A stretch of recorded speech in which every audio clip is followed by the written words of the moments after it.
অন্বেষা যারা শুনছেন তাদের সবাইকে স্বাগত জানাই বিজ্ঞানের খবর দিয়ে। খনি থেকে উত্তোলিত পেট্রোলিয়াম এক ধরনের জীবাশ্ম জ্বালানি। অপরিশোধিত পেট্রোলিয়ামে বেশ কয়েক রকমের প্রয়োজনীয় পদার্থ যেমন গ্যাসোলিন, কেরোসিন, ডিজেল, জেট জ্বালানি, লুব্রিক্যান্ট প্রভৃতি থাকে। পাতন টাওয়ারে ফোটালে বিভিন্ন তাপমাত্রায় বিভিন্ন উপাদান আলাদা হয়ে যায়। এই আংশিক পাতন পদ্ধতিতে প্রচুর জ্বালানি লাগে, ফলে পরিবেশও দূষিত হয়। সারা পৃথিবীতে পরিবেশে যত কার্বন ডাই অক্সাইড নির্গত হয় তার প্রায় ৬% এই আংশিক পাতন পদ্ধতির কারণে হয়। সম্প্রতি ম্যাসাচুসেটস ইনস্টিটিউট অফ টেকনোলজির বিজ্ঞানীরা এক ধরনের পাতলা পর্দা তৈরি করেছেন, যা অপরিশোধিত তেলের বিভিন্ন উপাদানকে তাদের অণুর মাপ অনুযায়ী আলাদা করতে পারে। এই পর্দা ব্যবহার করলে এক্ষেত্রে ব্যবহৃত শক্তির পরিমাণ প্রায় ৯০% কমে যায় বলে বিজ্ঞানীরা জানাচ্ছেন। সম্প্রতি সায়েন্স জার্নালে এই তথ্য জানা গেছে। ইন্টারফেশিয়াল পলিমারাইজেশন পদ্ধতিতে এই পর্দাটি তৈরি করা হয়েছে। এজন্যে জল আর একটা যে কোনো জৈব দ্রাবক একই পাত্রে একসঙ্গে রাখা হয়। এক্ষেত্রে কোনো মিশ্রণ তৈরি হয় না। তবে এই দুই তরলে থাকা কিছু মনোমার দুটি তরলের সংযোগস্থলে পরস্পরের সঙ্গে ইমিন বন্ধনের মাধ্যমে দৃঢ়ভাবে যুক্ত হয়। এইভাবে পলিইমিন পদার্থের একটা পর্দা তৈরি হয়। এই পর্দা কোনো জৈব পদার্থকে শোষণ করতে পারে না। বিজ্ঞানীরা ট্রিপটিসিন নামে আর একটা মনোমারকে এই পর্দার সঙ্গে যুক্ত করেছেন। তাতে পর্দার দক্ষতা আরও বেড়ে গেছে। ফলে খুব সহজেই পর্দাটি অপরিশোধিত তেল থেকে তার উপাদান আলাদা করতে পারছে। এ বিষয়ে আরও গবেষণা চলছে। বিজ্ঞানের খবর শুনলেন।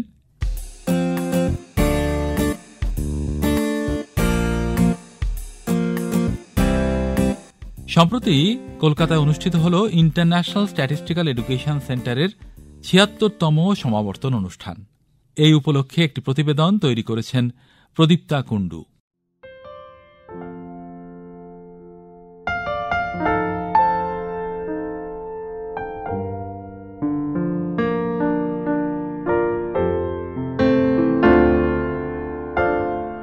কলকাতার নামী শিক্ষা প্রতিষ্ঠানের মধ্যে অন্যতম ইন্ডিয়ান স্ট্যাটিস্টিক্যাল ইনস্টিটিউট বা আইএসআই।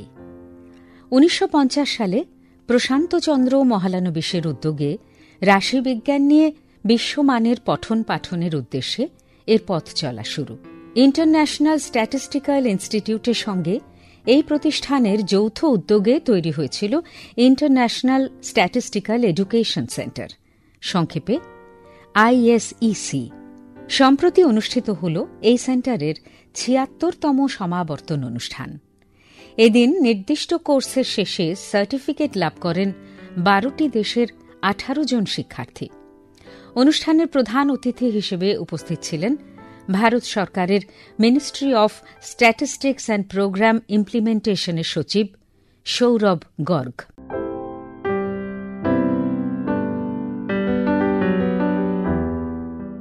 আইএসইসি আয়োজিত এই কোর্সের ইতিহাস সম্পর্কে প্রতিষ্ঠানের বোর্ড অফ ডিরেক্টরের চেয়ারম্যান ড শ্যামাপ্রসাদ মুখোপাধ্যায় জানালেন, এশিয়া মহাদেশে ভারতবর্ষই প্রথম স্ট্যাটিস্টিক্স নিয়ে আলোচনার উদ্যম নিয়েছিল। প্রশান্তচন্দ্র মহালানোবিশ, যিনি প্রেসিডেন্সি কলেজে ফিজিক্স পড়াতেন, পড়াশোনাও করেছিলেন ওখানে, তিনি প্রথম বলা যায় ভারতবর্ষ কেন সারা এশিয়া মহাদেশে স্ট্যাটিস্টিক্সের পঠন পাঠন, গবেষণা ইত্যাদি শুরু করান। এবং ১৯৫০ সালে ভারতবর্ষের বাইরে যেসব দেশ সবেমাত্র স্বাধীন হয়েছে বা কমনওয়েলথ কান্ট্রির মধ্যে রয়েছে বা যারা তার বাইরেও আছে উন্নতিশীল দেশ, তত উন্নত হয়ে ওঠেনি, সেখানে তাদের যা স্ট্যাটিস্টিক্সের প্রয়োজন সেগুলো মেটানোর জন্য উনি ১৯৫০ সালে ইন্টারন্যাশনাল স্ট্যাটিস্টিক্যাল ইনস্টিটিউট এর সঙ্গে ইন্ডিয়ান স্ট্যাটিস্টিক্যাল ইনস্টিটিউটকে যোগ করে দিয়ে একটা প্রতিষ্ঠান শুরু করলেন। তার নাম হলো ইন্টারন্যাশনাল স্ট্যাটিস্টিক্যাল এডুকেশন সেন্টার। এই ১৯৫০ সাল থেকে আজ পর্যন্ত এই সেন্টারের মাধ্যমে ভারতবর্ষের বাইরে অনেক দেশকে, এশিয়া, আফ্রিকা, ইউরোপের বিশেষ করে পূর্ব দিককার, এমনকি অস্ট্রেলিয়া, নিউজিল্যান্ড, এইসব দেশেরও স্ট্যাটিস্টিক্যাল সিস্টেমটাকে জোরদার করার জন্য সাহায্য করার উদ্দেশ্যে উনি এখানে কোর্স চালু করলেন। যে কোর্সটা পরবর্তীকালে আমাদের মিনিস্ট্রি অফ এক্সটার্নাল অ্যাফেয়ার্স তাদের যে international technical education, technical and economic cooperation programme আছে, তার মাধ্যমে নিয়ে বাইরের দেশ থেকে ছাত্রছাত্রীদের সাহায্য করে। এখানে এসে এখনকার দিনে 10 মাস ধরে স্ট্যাটিস্টিক্যাল থিওরি অ্যান্ড অ্যাপ্লিকেশনস নিয়ে পড়াশোনা করবে, শিখবে। বিভিন্ন স্ট্যাটিস্টিক্যাল অর্গানাইজেশন দেখবে এখানে ভারতবর্ষে তারা কিভাবে কাজ করে, সেগুলো শিখবে, পরীক্ষা দেবে, পরীক্ষায় উত্তীর্ণ হয়ে তারপর দেশে ফিরে যাবে। ওদের দেশে গিয়ে ওদের স্ট্যাটিস্টিক্যাল সিস্টেমের দায়িত্ব গ্রহণ করবে। এছাড়াও এই যে আইজেক, যার আজকে একটা কনভোকেশন সেরিমনি হলো, সেই আইজেক অনেক সময় স্পেশালাইজড কোর্স অর্গানাইজ করে, শর্ট ডিউরেশন, 2 সপ্তাহ 3 সপ্তাহ, এবং সেগুলো অনেক সময় অনেকগুলো কান্ট্রি থেকেও রিকোয়েস্ট আসে। আবার কোনো কোনো স্পেসিফিক কান্ট্রিও রিকোয়েস্ট করে যে আমাদের দেশের প্রয়োজনে এই পার্টিকুলার টপিকে তোমরা যদি একটা কোর্স অর্গানাইজ করে দাও 2 সপ্তাহের জন্য বা 3 সপ্তাহের জন্য, তাও করা হয়। প্রথম দিকে 6 মাসের কিছু কোর্স হয়েছিল, 2-1 বছর কোর্স বাদ গিয়েছিল। এই করে শেষের দিকে অনেক বছর ধরেই 10 মাসের একটা কোর্স হয়। এটার নাম diploma in statistical theory and applications. এই কোর্সগুলোর 76 নম্বর যে কোর্সটা, সেইটা শেষ হয়ে গেল। কনভোকেশনে কেউ না কেউ বিখ্যাত মানুষ কনভোকেশন অ্যাড্রেস দেন। আজকে এই কনভোকেশন অ্যাড্রেস দেওয়ার জন্যে আমরা অনুরোধ করেছিলাম বর্তমানে ভারতবর্ষে যিনি ministry of statistics and programme ইমপ্লিমেন্টেশনের সেক্রেটারি এবং একজন ডিস্টিংগুইশড এডুকেশনিস্টও বটে, ডক্টর সৌরভ গর্গ, ওকে বলা হয়েছিল। উনি এসেছিলেন কনভোকেশন অ্যাড্রেস দিতে। এটার উদ্দেশ্য এই যে ভারতবর্ষ শুধুমাত্র নিজের ডেভেলপমেন্টের জন্যই কাজ করছে তা নয়, বিভিন্ন দেশকে ভারতবর্ষ সাহায্য করে ক্যাপাসিটি বিল্ডিংয়ে, যাতে তাদের স্ট্যাটিস্টিক্যাল সিস্টেমগুলো স্ট্রেংথেন্ড হয়। সেই লেগেসিটা 1950 সাল থেকে চলে আসছে, এখনও চলছে, আশা করা যায় ভবিষ্যতেও চলবে। ৭৬তম সমাবর্তন অনুষ্ঠান সম্পর্কে আইএসএস-এর সচিব ডক্টর মোহাম্মদ জাফর আনিস। আজকে আইজেকের 76 টার্মের কনভোকেশন হলো। এখানে 18টা ট্রেনি ডিগ্রি পেয়েছে, আর ওরা 12টা দেশ রিপ্রেজেন্ট করে।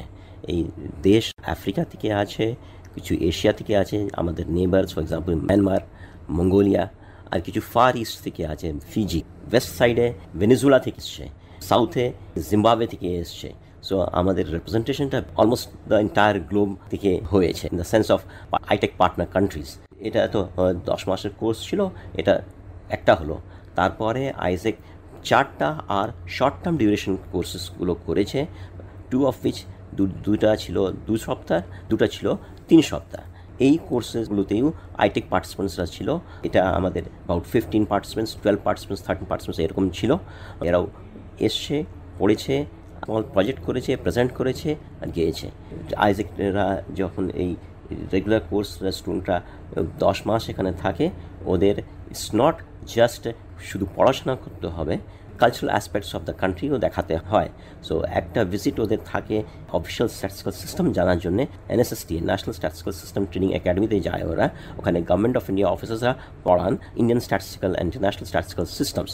এটা 2 সপ্তাহ কোর্স।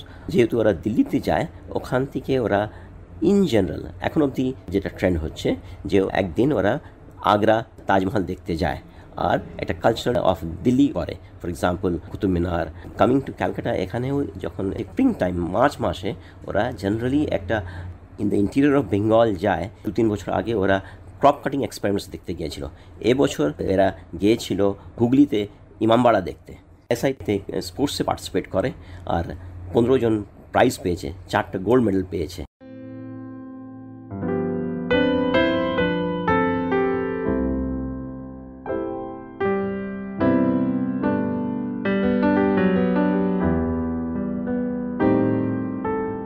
ইন্টারন্যাশনাল স্ট্যাটিস্টিক্যাল এডুকেশন সেন্টারের সমাবর্তন উপলক্ষে তৈরি প্রতিবেদনটি শুনলেন।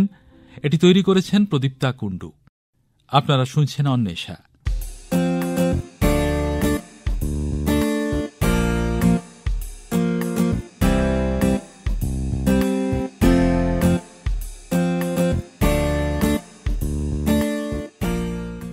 আর এবারে আমাদের কথা বলা আমাদের শরীরের কতগুলো বিষয় নিয়ে, যেখানে স্নায়ু হল প্রধান। যে স্নায়ুর দুর্বলতার কারণে আমরা ভুগি, যে স্নায়ুর ক্ষয় হলে, ডিজেনারেসি হলে আমরা সমস্যায় পড়ি। কিন্তু এই যে স্নায়ুর ক্ষয়, স্নায়ুর যাকে বলে যে অবস্থায় ছিল তার থেকে হীনতর অবস্থায় চলে যাওয়া, সেই ব্যাপারগুলো কিভাবে ঘটে, কোথায় আটকানো যায় সেটাকে, সেই বিষয়টা নিয়ে যারা কাজ করেন তাদেরই অন্যতম ইন্ডিয়ান ইনস্টিটিউট অফ কেমিক্যাল বায়োলজির অধ্যাপক কৃষ্ণানন্দ চট্টোপাধ্যায় রয়েছেন আমাদের সঙ্গে। তার কাছ থেকে জানব নিউরো ডিজেনারেসি সম্পর্কে, তাদের কাজ সম্পর্কে। স্বাগত জানাই আপনাকে। নমস্কার। আমরা এই শব্দগুলো হঠাৎ হঠাৎ শুনতে পাই আর নিজেদের প্রয়োজনে একটা মানে করে নিই। আমরা যেমন দেখি মানুষের বয়স হলে স্নায়ু দৌর্বল্য ঘটে, যে স্নায়ুগুলো আগে ঠিকঠাক কাজ করত সেগুলো সাড়া দেয় না। আবার অনেক সময় দেখেছি অসুখ করলে মানুষের হাত তার অনিচ্ছাতেই নড়তে থাকে, তার একটা নাম আছে। অনেকে যা বলতে চান মুখ খুলে সেটা বলতে পারেন না, তাকে কতগুলো যন্ত্রের সাহায্য নিয়ে বলতে হয়, এগুলো দেখি। তো আমরা ধরে নিয়েছি এগুলোই নিউরো ডিজেনারেসি। আপনার কাছে আগে শুনবো যে আমাদের ধারণাটা কতটা ঠিক বা সংক্ষিপ্তভাবে হলেও ঠিক কিনা। অ্যাকচুয়ালি বয়সের সঙ্গে সঙ্গে স্নায়ুগত কিছু সমস্যা হতেই থাকে। এখন সেই সমস্যাগুলোর কিছু কিছু খুব স্পেসিফিক কিছু রোগ তৈরি করতে পারে। যেমন আপনি বললেন, যেমন মানুষ এমনিতেই ভুলতে থাকে। আমি নিজে যেমন মানুষজনের নাম ভুলে যাই এবং সেই ভোলাটা বাড়ছে। কিন্তু ব্যাপারটা যদি এমন একটা পর্যায়ে পৌঁছয়, আমরা অনেক সময় বলি আলজাইমার ডিজিজ। আমি একটা উদাহরণ দিচ্ছি। আমাদের ইংল্যান্ডের প্রাইম মিনিস্টার ছিলেন, অনেকে বলেন লৌহ মানবী, মার্গারেট থ্যাচার। উনি শেষ বয়সে এমন একটা অসুবিধা হয়েছিল যে ওনার মেয়ে লিখছেন, আমার মা যখন একটা সেন্টেন্স লিখত শেষের দিকে ভুলে যেত প্রথমে কি লিখেছে। আচ্ছা, এইরকম অবস্থা। ওনার এই যে সমস্যাটা ছিল সেটাকে টেকনিক্যালি বলা হয় আলজাইমার ডিজিজ। মানুষ ভুলে যায় এবং তার সঙ্গে আরও অনেক কিছু ঘটতে থাকে, আমরা বলি ডিমেনশিয়া। তো সেটা এক রকমের। Mohammad Ali on the other hand, উনি তো সাংঘাতিক বক্সার, কিন্তু উনি শেষের দিকে হাত কাঁপতেন, আমরা বলি ট্রেমার, প্রচণ্ড দ্রুত হাত কাঁপা এবং সাধারণ কাজগুলো করতে পারবে, পড়ে যায়। পার্কিনসন্স ডিজিজ, এটা ওনার অবশ্য অনেক প্রথম বয়স, অনেক অনেক আর্লি এজে হয়েছিল। স্টিফেন হকিং, উনি আস্তে আস্তে দেখলেন যে ওনার শরীরের বিভিন্ন অংশ আস্তে আস্তে প্যারালিসিসের মতো হচ্ছে এবং সেটা বাড়তেই থাকছে। ডাক্তাররা প্রথমে বলেছিলেন, ভাই তুমি 2 বছরের বেশি বাঁচবে না, 2-3 বছর বাঁচবে ম্যাক্সিমাম। তোমার যেটা হয়েছে সেটাকে বলে অ্যামিওট্রপিক ল্যাটারাল স্ক্লেরোসিস অর ALS। কিন্তু উনি বেঁচেছিলেন অনেক দিন। কিন্তু একটা বেশিরভাগ অংশ ওনাকে হুইল চেয়ারে কাটাতে হয়েছিল এবং উনি কথা বলতে পারতেন না, কিন্তু মনের ভাবটা টেকনোলজিতে ইউজ করে ওটা উনি লিখতেন ইউজিং আ মেশিন। তো এই যে রোগগুলো, এই রোগগুলোর নিয়েই আমরা কাজ করি। এগুলো হচ্ছে স্নায়ুমিক রোগ এবং টেকনিক্যালি আপনারা যেটা বললেন নিউরো ডিজেনারেশন, একটা গ্রুপ অফ রোগ যাতে এই ধরনের ঘটনাগুলো ঘটতে পারে। তাহলে আমরা যেভাবে ভেবেছি, যেভাবে বুঝেছি, তার সঙ্গে একটা সম্পর্ক আছে এই স্নায়ু দৌর্বল্যের বা স্নায়ু ক্ষয়ের। এইবার এই যে জিনিসটা ঘটছে সেটা কেন ঘটছে, শরীরে কোন কোন উপাদানের ঘাটতির কারণে বা বেশি হওয়ার কারণে, বাড়তি হওয়ার কারণে, অথবা একটা অণুর সঙ্গে আরেকটা অণুর যে পারস্পরিক ক্রিয়া সেটা কোথাও কোথাও অবাঞ্ছিত জায়গায় পৌঁছে যাচ্ছে, মানে আমাদের জন্য অবাঞ্ছিত, প্রকৃতির কাছে কোথাও কিছুই বোধহয় অবাঞ্ছিত নয়। তো সেইটা নিশ্চয়ই আপনারা নিয়মিতভাবে গবেষণা করে দেখছেন। এই যে গবেষণা, সেটা আপনাদের ক্ষেত্রে কতটা নির্দিষ্ট তার কথায় যাব পরে, কিন্তু গবেষণাটা যে এটা ঘিরে হয়, অর্থাৎ নিউরো ডিজেনারেশন ঘিরে হয়, কি ধরনের গবেষণা হয়? অ্যাকচুয়ালি কিছুদিন আগেও আমরা যখন, বা এখনো হয়তো আমরা বেশিরভাগ সময় যখন ভাবি গবেষণা, জীবন বিজ্ঞানে গবেষণা অথবা ভৌত বিজ্ঞানে গবেষণা, ফিজিক্সে বা কেমিস্ট্রিতে গবেষণা, মানে বায়োলজিতে গবেষণা, এখনকার গবেষণা কিন্তু অনেক কিছু মিলিয়ে, মানে আমাদের ল্যাবরেটরিতে আমরা যেমন কাজ করি, ধরুন আমাদের সঙ্গে কাজ করেন যারা মেডিকেল সায়েন্সের লোকেরা আছেন, মানে ডাক্তারবাবুরা বেসিক্যালি আমাদের সঙ্গে কাজ করছেন। ফর এক্সাম্পল SSKM এর একজন ডাক্তারবাবু, উনি নিউরোলজিস্ট। তারপরে আমাদের সঙ্গে কাজ করেন ফিজিক্যাল কেমিস্ট যারা, বা ভৌত বিজ্ঞানী, ভৌত রসায়ন বিজ্ঞানী। আমি যখন একজন পেশেন্টকে দেখছি, বা ডাক্তারবাবু যখন একজন পেশেন্টকে দেখছেন, উনি সিমটমস বুঝছেন, রোগটা বুঝছেন, কিন্তু রোগটার যেটাকে বলে মলিকুলার লেভেলের আন্ডারস্ট্যান্ডিং, যেটা মলিকুলার লেভেলে কি হচ্ছে, বা আপনি যেটাকে বললেন আণবিক স্তরে যে কি ঘটনাগুলো ঘটছে, সেগুলো বুঝতে গেলে ডাক্তারবাবু হচ্ছে দরকার একজন কেমিস্টের বা একজন ফিজিসিস্টের। এবং একজন ফিজিসিস্ট আবার বুঝবে যে একটা অণু আর একটা অণুর সঙ্গে কিভাবে যোগাযোগ করছে এবং তার কি, মানে তাদের মধ্যে যে ইন্টারাকশনস প্যাটার্ন, জিন লেভেলে কি সমস্যা হচ্ছে, সেইগুলো। এই সমস্ত কিছু আমরা একসঙ্গে বোঝার চেষ্টা করছি একটা রোগের। এবং এই ব্যাপারে আমাদের পশ্চিমবঙ্গ সরকার আমাদের একটা বড় গ্রান্ট দিয়েছে ALS এ, যেখানে আমরা কি করি, আমরা SSKM-এ যারা ALS এর রোগী তাদের কাছ থেকে রক্ত নিয়ে দেখি যে তাদের বিভিন্ন জিনের কি কি মিউটেশন হচ্ছে। এবং আমি খুব গর্ব করে বলতে পারি যে আমরা যে লেভেলে কাজটা করছি এখন, আমার মনে হয় না আমাদের দেশে সেই লেভেলে এই ধরনের কাজ হয়েছে। আচ্ছা, এই লেভেল বা স্তরের কথা যখন বলছেন তার মানেটা কি খুব ব্যাপক, না ভাবনায় সম্পূর্ণ মৌলিকত্ব, নতুনত্ব, কোনটা? দুটোই ব্যাপক। তার কারণটা হচ্ছে যে ধরুন আমরা অলরেডি 70 জন পেশেন্ট নিয়ে কাজ করে ফেলেছি এবং 3 বছরে আমাদের প্ল্যান আছে ধরুন কিছু না হোক 150 থেকে 200 ইফ নট 300 জন পেশেন্টকে নিয়ে কাজ করব। এবং এই এত বড়, যেটা টেকনিক্যালি বলা হয় কোহর্ট, পেশেন্ট কোহর্ট, এই এত বড় কোহর্ট নিয়ে ALS এ কাজ কিন্তু খুব বেশি হয়নি। এবং আমরা পশ্চিমবঙ্গের একখানা ALS এর ম্যাপ তৈরি করার চেষ্টা করছি। মানে ধরুন, এবং এটা লাইভ, মানে ধরুন একজন পেশেন্টকে জাস্ট BIN করা হলো, আমাদের সঙ্গে সঙ্গে ওখানে আপডেটেড হয়ে যাচ্ছে ম্যাপের মধ্যে যে একজন পেশেন্ট আছে। এই ধরনের মানে টেকনোলজি, ফান্ডামেন্টাল সায়েন্স এবং ডাক্তারবাবুরা সবাই মিলে একসঙ্গে কাজ করছে। এই যে একখানা আইডিয়া, এইটাকে আমি কি বলতে পারি, ব্যাপক, রাইট? এরা বড় সড়ো লেভেলের কাজ, তো সেটা আমরা করছি। এবং তার সঙ্গে আমরা অ্যাকচুয়ালি আমাদের ল্যাবে লোকজন আছে যারা ওই প্রোটিনগুলোকে দেখছে, যে ধরুন আমরা 30টা প্রোটিনকে দেখার চেষ্টা করছি তাদের কি কি মিউটেশন হচ্ছে এবং মিউটেশনগুলো হলে কি ধরনের ঘটনা ঘটতে পারে। ধরুন আমরা দেখেছি সুপার অক্সাইড ডিসমুটেজ বলে একটা প্রোটিন আছে যেটা বেসিক্যালি কাজ করতে পারে না আর কি। এটা হলে তাদের 150টা মিউটেশন আছে। কিছু কিছু মিউটেশনে মানুষজন সঙ্গে সঙ্গে 2 বছর 3 বছরে মারা যায়। আবার কিছু কিছু মিউটেশনে হয়তো একজন 20 বছর 25 বছর বাঁচতে পারে। কেন? একটা মিউটেশনে অনেক দিন বাঁচতে পারে আর একটা মিউটেশনে খুব তাড়াতাড়ি মারা যায়, কেন হচ্ছে? মানে প্রশ্নগুলো সহজ, উত্তরটা কিন্তু শক্ত। এবং এই উত্তরগুলো নিয়ে গোটা পৃথিবীতে অনেক লোক কাজ করছে, আমরাও কাজ করছি। আমরা এখন দেখতে পাচ্ছি যেটা, যে কিছু কিছু মিউটেশনের জন্য যে প্রোটিনটা খুব তাড়াতাড়ি কি বলে এগ্রিগেট করে যাচ্ছে, আমরা কি বলবো, মানে জমাট বেঁধে যাচ্ছে, তাই তো? আবার কিছু কিছু মিউটেশনের ক্ষেত্রে ওই জমাট বাঁধাটা অনেক আস্তে আস্তে।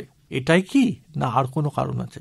আমরা কিন্তু এখনো জানি না এবং আমরা জানার চেষ্টা করছি আর কি।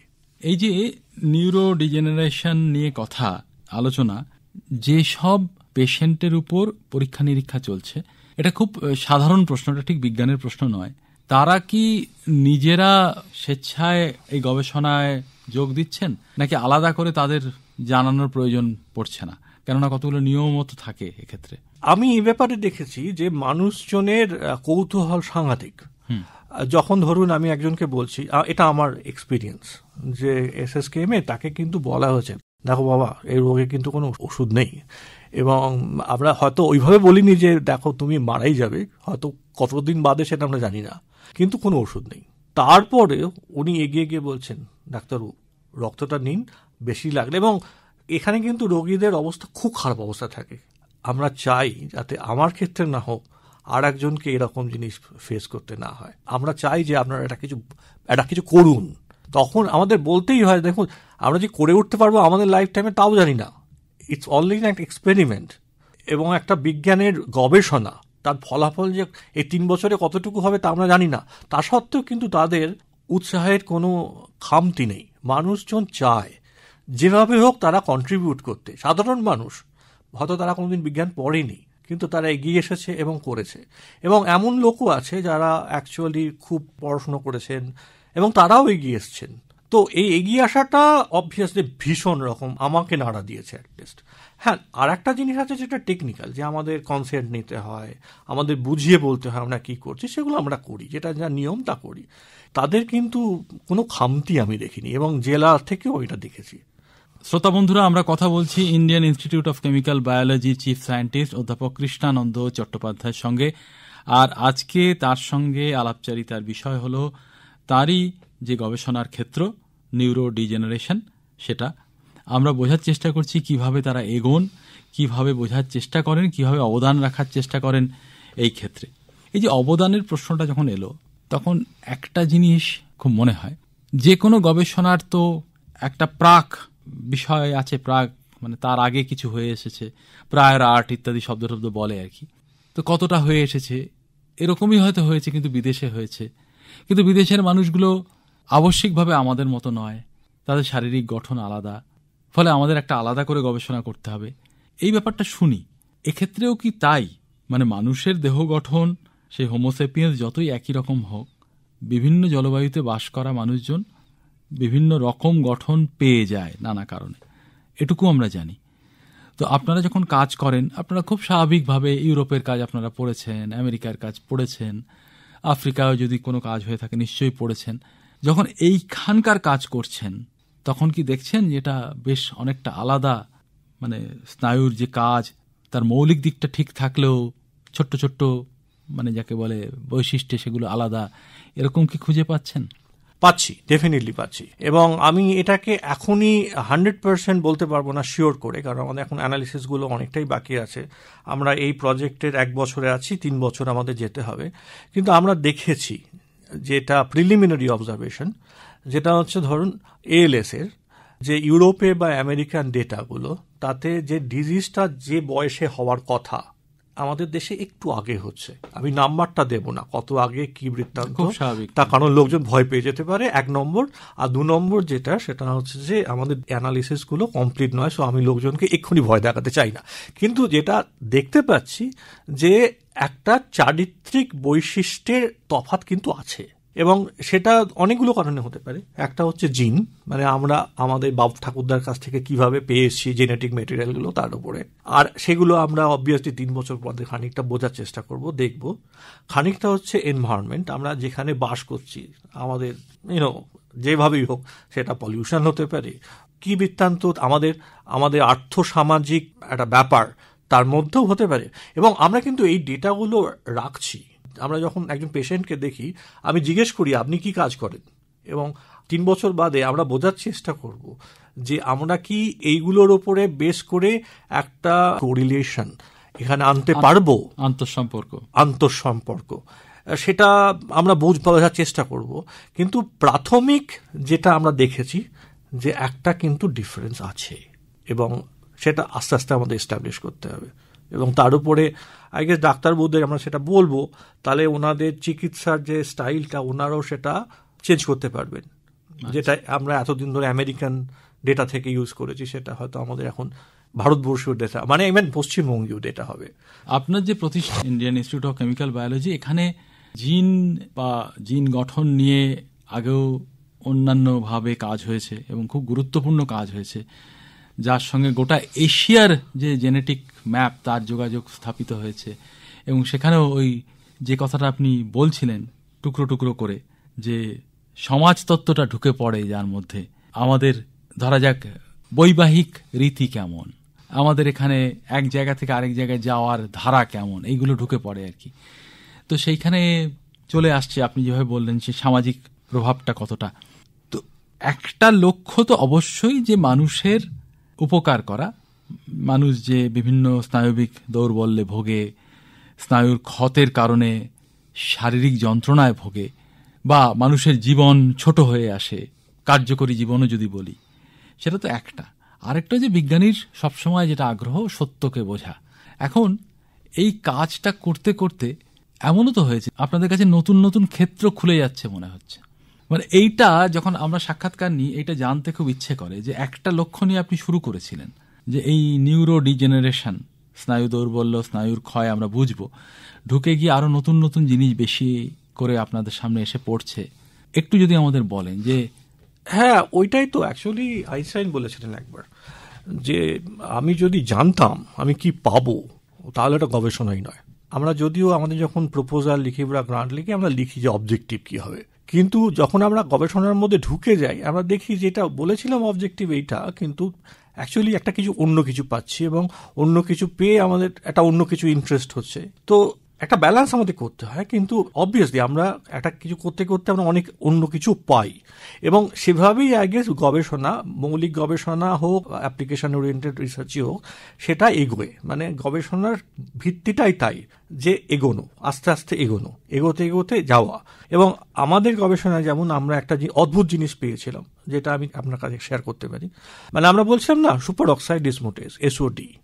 আমরা যারা প্রোটিন নিয়ে কাজ করি তারা জানি এই এসওডি হচ্ছে একটা ভীষণ শক্ত সমর্থ প্রোটিন, মানে প্রোটিনের জগতে বলা যেতে পারে মোহাম্মদ আলী, মেয়েরে সবাইকে গুটিয়ে দেবে আর কি। তো ওটা হচ্ছে আমাদের যে এনভায়রনমেন্টের যে সমস্ত ফ্রি রেডিক্যাল থাকে সেগুলোকে কোয়েঞ্চ করে, নিজের কিছু হয় না। কিন্তু মানে ওখানে গিয়ে ওই যে মুক্তমূলক গুলো সব গিয়ে শোষিত হয়ে যায়, ওদেরকে টেক, মানে ইটস বেসিক্যালি একটা ভেরি হার্ড ওয়ার্কিং এবং প্রচন্ড শক্ত সমর্থ প্রোটিন আমি যদি বলি। কিন্তু এএলএস এর ক্ষেত্রে আমরা দেখলাম যে কিছু কিছু মিউটেশনে খেলে যেটা হয় যে অ্যাকচুয়ালি ওটা শক্ত নয়, এবং এটা আমাদের কাছে একটা অদ্ভুত জিনিস হয়েছিল। আমরা দেখলাম যে প্রোটিনটা হঠাৎ করে মনোমার ছিল, মানে একটাই অণু ছিল, সেটা 3-4টে অণু মিলে একটা অদ্ভুত জিনিস হয়ে গেল, যেটা না মনোমার না বড় একটা অ্যাগ্রিগেট, সামথিং কিছু একটা মাঝখানে, না ঘাটকা না ঘাটকা টাইপের আর কি। এবং এই ঘটনাগুলো যে ঘটতে পারে সেটা কেউ ভাবেইনি যে সুপার অক্সাইড ডিসমুটেশন থেকে ঘটতে পারে। আমরা এখন জার্মানিতে গিয়ে দেখছি, মানে আমরা ওদের একটা বিম লাইন আছে যে ওইটা যে যখন হয়, মানে ওই যে না ঘাটকা ওই ব্যাপারটার মধ্যে কি হচ্ছে দেখা যাচ্ছে, প্রোটিনটা একটা অদ্ভুতভাবে কাঁপছে আর কি, মানে dynamics of the protein is extremely different, এবং সেটাই হচ্ছে যত নষ্টের গোড়া এই পার্টিকুলার রোগের ক্ষেত্রে। এই যে কাজটা কত সময়ের, অর্থাৎ আন্দাজ করে তো এগোনো হয় যে এতদিন সময় লাগবে, এবং কাজটা কত সময়ের এইটা বলতে পারবো না। এই প্রশ্নটা ভীষণ শক্ত, যদি বলতে পারতাম তাহলে হয়তো আমি খুব খুশি হতাম, কিন্তু বলতে পারবো না। আমাদের এই গ্রান্টটা হচ্ছে 3 বছরের, কিন্তু চলতেই থাকবে না, কিন্তু কাজ আর গ্রান্টের সঙ্গে তো কোনো যোগ নেই। 3 বছরে এই গ্রান্টটা শেষ হয়ে যাবে, কিন্তু আমাদের কাজ, আমাদের জানাটা চলতেই থাকবে, এবং কবে শেষ হবে কে জানে। মানে ধরুন আমাদের বিজ্ঞানের ক্ষেত্রে না 2-3টে জিনিস হয়। আমি অনেক অবজারভেশনগুলো প্রথমে একটা প্যাটার্ন ফর্ম করাই, মানে প্রথমে দেখি ওদের মধ্যে কি মিল আছে, সেইটাই ধরুন 100 বছর লাগতে পারে। ধরুন আজকাল একটা আমরা বলি প্রোটিন ফোল্ডিং প্রবলেম, সেইটা ধরুন অ্যাবাউট 100 বছরের পুরনো প্রবলেম। আজকে ওই আমরা শিখে গেছি যে ওই মানে একটা প্রোটিনের যদি সিকোয়েন্স দিই সেটা মোটামুটি একটা প্যাটার্ন কিভাবে ফর্ম করতে হয়, যেটা হচ্ছে আর্টিফিশিয়াল ইন্টেলিজেন্স, লোকে বলে আলফা ফোল্ড, যে এখন একটা কম্পিউটার দিয়ে। কিন্তু এটা হলো অর্ধেকটা প্রবলেমটার, বাকি অর্ধেকটা হচ্ছে যে বোঝা যে কেন এটা হলো, সেটা হয়তো আরো 100 বছর লাগবে। তো এটা একটা অনন্তকালের সমস্যা, চট করে বলা সম্ভব না কতদিন এই কাজটা করতে পারবো বা করবে মানুষ, কতদিনে করতে পারবে, কিন্তু প্রচেষ্টাটা জারি থাকবে, সেটা আমি বলতে পারি। শ্রোতা বন্ধুরা, মানুষকে অনেকভাবে বর্ণনা করার চেষ্টা করা হয়, কোথাও কোথাও এমনও বলা হয় মানুষ অসীমের সন্তান। তো কি অর্থে বলা হয় আমরা জানি না, কিন্তু এই বিজ্ঞান গবেষণার কথা শুনতে শুনতে যেন তার একটা মানে ফুটে উঠছিল যে আমরা অন্তত অসীমের অভিমুখী, কোথায় গিয়ে পৌঁছচ্ছি জানি না, কিন্তু ইচ্ছেটা আছে বহুদূর যাওয়ার। নিউরোডিজেনারেশন, স্নায়ু দৌর্বল্য, স্নায়ুর ক্ষয় কিভাবে মানুষের শরীরে ঘটে, কোন প্রোটিনের ভূমিকা থাকে, সেই প্রোটিনও কোন পরিবেশে অমন একটা ক্ষতিগ্রস্ত অবস্থা পায়, এই সব কিছু বোঝার যারা চেষ্টা করছেন, এবং সেখানে নেতৃত্ব দিচ্ছেন যিনি ইন্ডিয়ান ইনস্টিটিউট অফ কেমিক্যাল বায়োলজির অধ্যাপক কৃষ্ণানন্দ চট্টোপাধ্যায়, এবং তার সঙ্গে রয়েছেন অনেক অগ্রণী বিজ্ঞানী, চিকিৎসক, রসায়নবিদ, ভৌতবিজ্ঞানী ইত্যাদি। তারা কোথায় পৌঁছবেন আমরা জানি না, তারা নিজেরাও বলছেন তারা জানেন না, কিন্তু তারা উপভোগ করছেন এই সফরটাকে, এবং তাদের কাজটা মানুষের উপকারে তো লাগবেই, তার থেকেও বড় কথা প্রকৃতি সম্পর্কে অনেক নতুন সত্য বেরিয়ে আসবে। ধন্যবাদ জানাই আমাদের স্টুডিওতে এসে কথা বলার জন্য। অধ্যাপক কৃষ্ণানন্দ চট্টোপাধ্যায় এর আগেও এসেছেন, আজকে আরও একবার এসে তার গবেষণা সম্পর্কে আমাদের আলোকিত করলেন। নমস্কার। নমস্কার।